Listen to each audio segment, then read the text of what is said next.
Magandang hapon po. Shoutout po kay Boss Samuel Garin. Boss, mag-ingat kayo lagi sa biyahe nyo. Dito po ako ngayon sa gitna ng Kabukayran. Ang gagawin po namin dito, magtatanim po kami ng buto ng okra. Ito po yung tataniman namin. Ito po. 2 pitak po ito na malaki. Bali 2 lang din po kami magtatanim.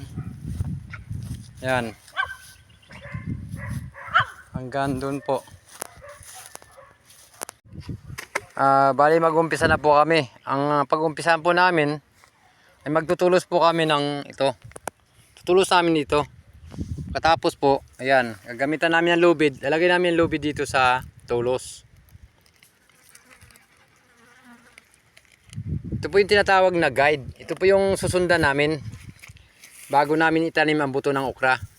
Ayan po .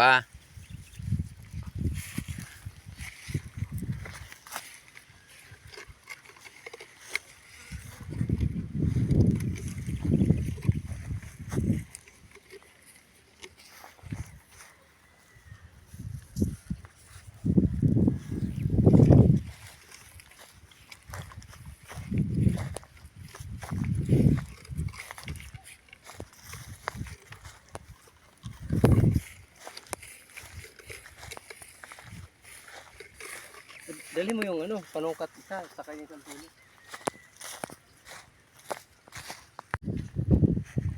Yan po, nandito na kami sa kabilang dulo.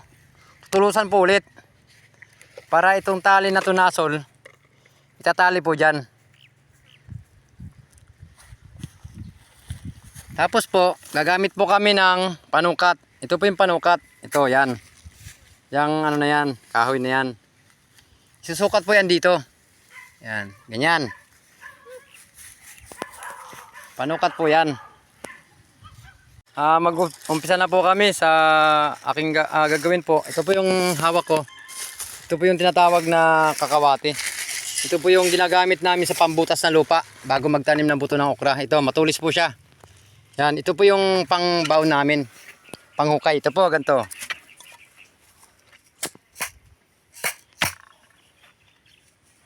Hindi po naman kaya kailangan ng masyadong malalim na pagbabaon ng lupa. Kasi buto lang, buto lang ng okra to eh. Ilang estimate na lang. Layo. Sige, pwede.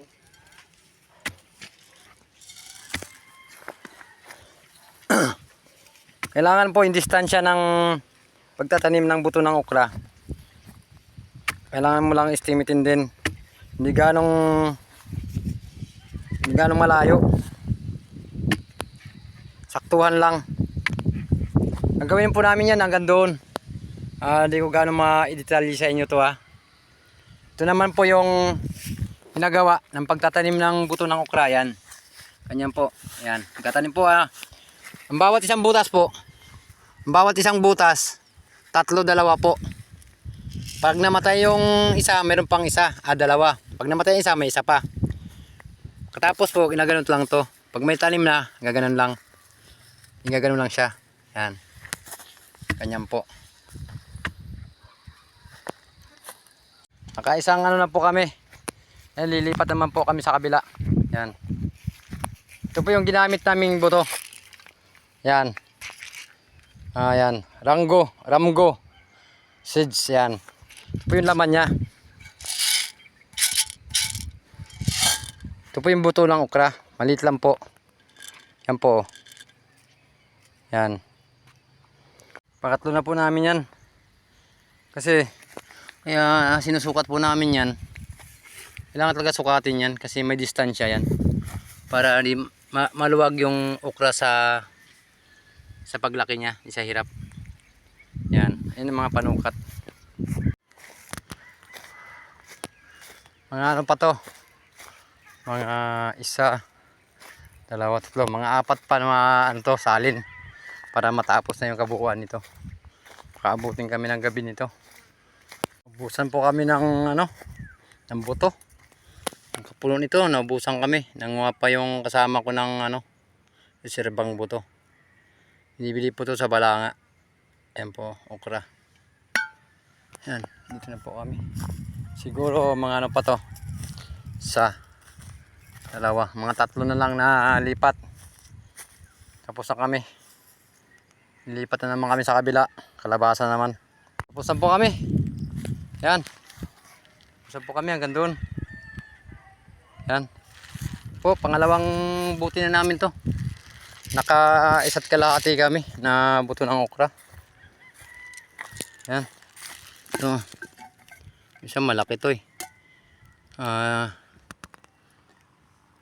Lilipat po kami. Sige po. Yan po ang aking video. Maraming salamat po. Paki-follow nyo po ako, paki-click notification bell po, subscribe nyo ako para lagi po kayo updated sa mga bagong upload kong videos. Mabuhay po kayo, lagi kayo mag-iingat. Gandang gabi po.